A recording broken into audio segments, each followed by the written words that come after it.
Okay, what to do with a old gazebo when the roof breaks, but all the legs and cross pieces are still good.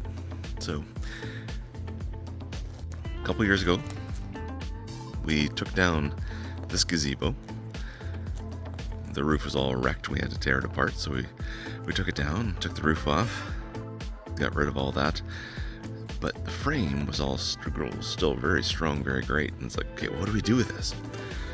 Well, we replaced it, something nice and new, all very well covered, fantastic.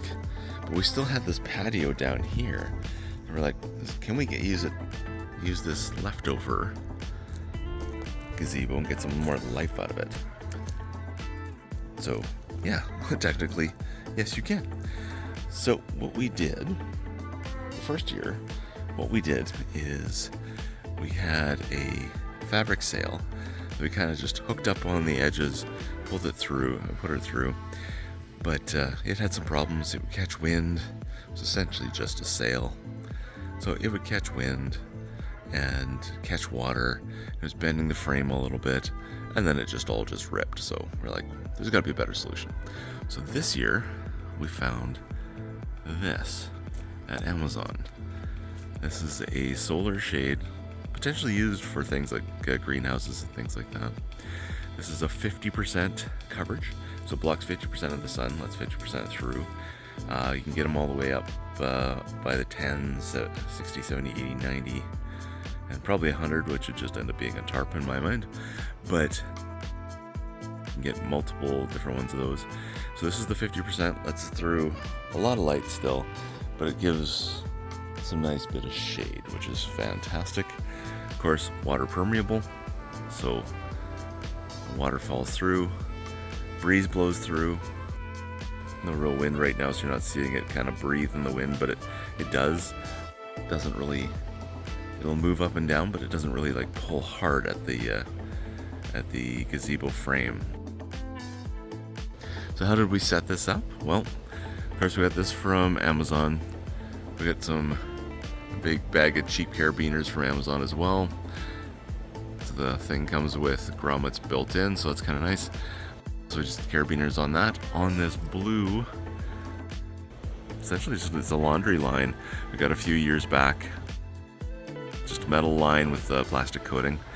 And we just kind of, at each of the corners of the gazebo here, we put in a couple bolts and fed it through. And so it's just, with the way this pergola was, or this gazebo was, we were able to get in and just mount the bolts right there. Very easy to have access, so that was good. And then yeah, we just ran it through all the way along. And then back over here in the corner that's kind of like the least visible, we used a turnbuckle to tighten this. There's the turnbuckle stuff. Just kind of tighten it all in. So that's good, got it nice and taut without having to pull too much. I was able to straighten the gazebo where it was getting pulled in, so it's all nice and square and straight again, so that's good. And then we added a set of these Govee lights, smart lights. Wi-Fi connected, we reach our Wi-Fi from the house right out here. And yeah, we just get some power out of the actual gazebo here. We've got a set of the Govee lights in there as well. Same set.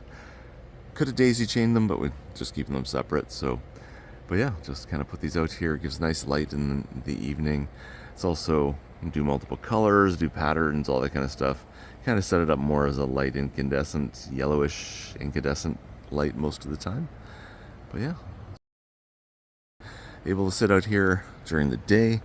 Not a lot of mosquitoes this year, so it's fantastic to be able to sit out here when the mosquitoes do finally come, because can't imagine they won't be back up in the gazebo quite a bit of the time, I'm sure, using the screens, but this ends up working fantastic to kind of cut down too much of the sun. Still able to sit out here, get a breeze, look out at the pool, watch the dogs, and just kind of relax.